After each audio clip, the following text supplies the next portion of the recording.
Hey everyone, and welcome to the E3 Day 4 wrap-up, where we're going to be going over all the biggest reveals and the biggest news we got for the last day of E3 2021. And today was basically Nintendo Day, as it would have been expected. Nintendo had their big E3 2021 Nintendo Direct, and about 3 or so hours of Treehouse presentations going over some of their major games that they have for this year. And that's kind of like the biggest takeaway from this Direct presentation, that unlike some of the other presenters, we got a lot of release dates for this year, and not only that, we got gameplay. One of the only real criticisms I had towards Microsoft in their presentation for E3 2021 was that we got a lot of CGI trailers, and I'm not a big fan of CGI. It looks great, it looks promising, but that's not really how the game looks. We're not nearly there yet, not even on current gen consoles, PS5 and Xbox Series X. Whereas gameplay speaks volumes because it gives you some sort of idea as to what you're going to be doing minute to minute. And Nintendo today brought it, and they brought it big with gameplay and actual game releases. And the first one that I want to speak to, and you're seeing the gameplay right now, and the trailer that they showed off, is Metroid Dread. This is a side-scrolling Metroid game that's set to release on October 8th. And this is actually Metroid 5. This is an original game from 19 years ago that never released. They just simply couldn't be able to figure it out. They had a quick Treehouse presentation trailer where the original developer was basically breaking down how they just simply didn't have the tech at the time to be able to make the game and live out their ideas out into the game.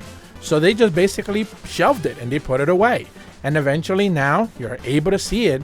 They're bringing it back, and they're adding this brand new mechanic where you have this essential robot trying to take your DNA. That's its entire purpose.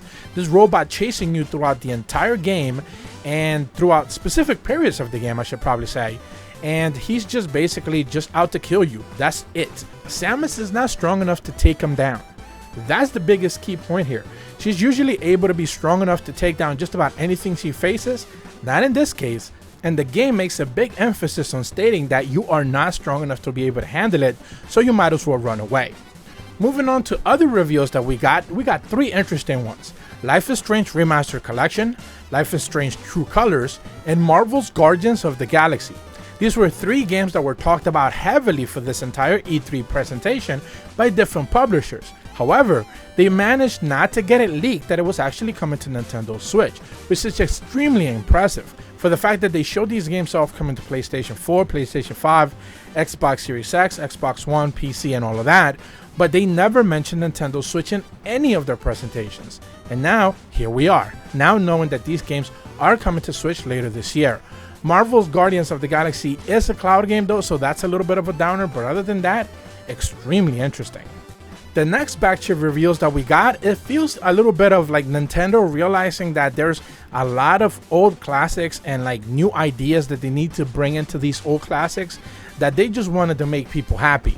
And we're starting with Advance Wars 1 and 2 Reboot Camp, set to release on December 3rd. And this is a strategic game based off of the first and 2 games from the series, built from the ground up with brand new ideas, brand new strategies that fans of the Ad Wars game series are just going over crazy about it. Twitter was pretty insane when this was revealed because people are just extremely surprised that Nintendo actually remembered this franchise. Another game that's getting ported over from arcades is Cruis'n Blast, set to release later this fall. And this is a game that about 2.5 years ago I spoke about openly, knowing that this was going to get ported onto Switch, and I'm amazed that 2.5 years later it's actually finally getting shown. I don't know why it took so long, but I'm sure the pandemic has something to do with it. But I'm just glad that after all this time they finally decided to confirm it. Moving on to probably the biggest thing that made me just so happy to see was Danganronpa Decadence, set to release this fall in 2021. And I tweeted about this a couple of months back, basically asking for anyone to be able to port this game into Switch.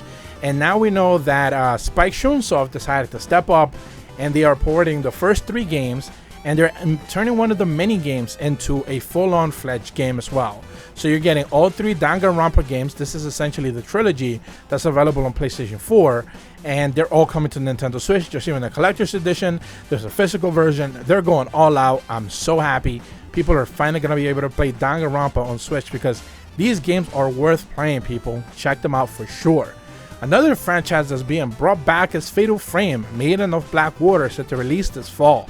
This is a game that was originally released on the Wii U and is now being brought back not to just Switch, but Xbox, PS4, PC, all of that. So Koei Tecmo is actually going to put this game in just every console because they know that this game's probably really good and a lot of people didn't get to check it out in the Wii U.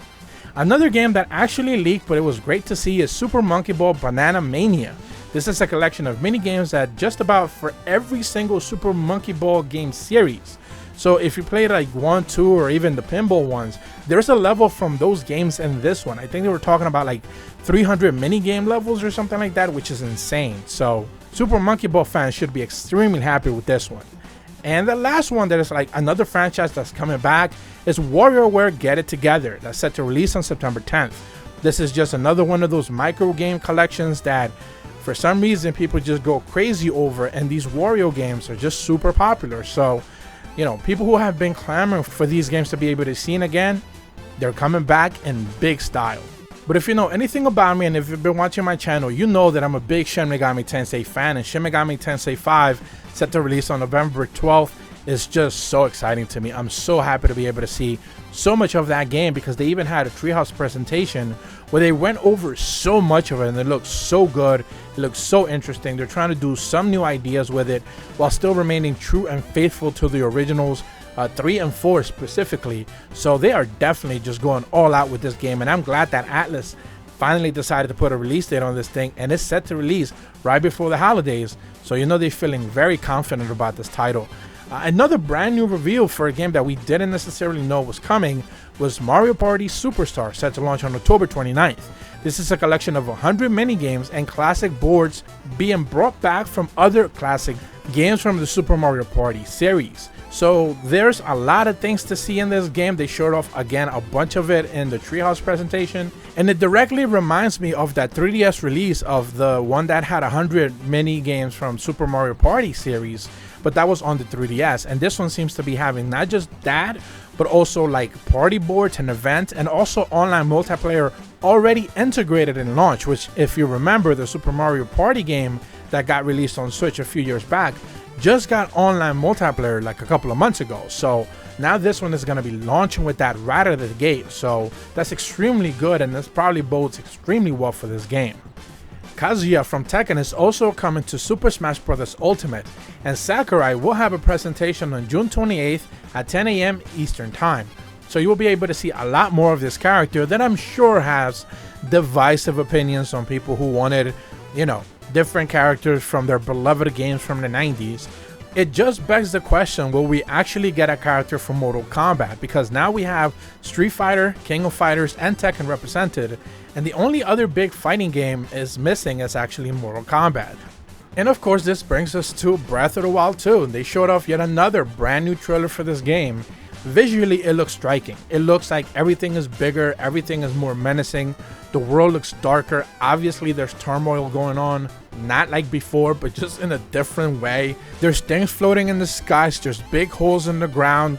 Link is flying down from the top of something, clearly just diving down where he's landing, you know. It's just insane, just the level of scale that this game is able to show. And the only sad part is obviously that it got delayed till 2022. Shouldn't come too much of a surprise to anyone that it was delayed. It was kind of like, realistically speaking, as I mentioned before, Nintendo also had about 3.5 hours of Treehouse stream events where they showed off a bunch of games, and even one segment went directly online. This was for No More Heroes 3, so you should probably look up the Nintendo official YouTube channel to be able to see way more of that. They showed off Shin Megami Tensei, the WarioWare game, and a bunch of other stuff. So really cool. They went into depth into a lot of these things, and they looked amazing. A lot of them just looked really interesting. So what did I think of the Direct? I thought it was so solid from strong to end. There were very little down moments, and even the down moments were very short because they just kept things moving, and it was really good in that regard. Now I have seen people being upset that Nintendo didn't show the Nintendo Switch Pro, they didn't show Mario Kart 9, they didn't show like Bayonetta. I think Bayonetta is the only real criticism here. Like, that's a game that actually exists. Mario Kart 9, as far as we know, doesn't actually exist. Switch Pro doesn't actually exist as far as we know. I mean, there's rumors, sure, but like, as we all know, rumors are kind of crap. If you're brand new to my channel, be sure to leave a like and subscribe. hit the bell to receive notifications when the videos go up, and as always, thank you so much for watching. See ya!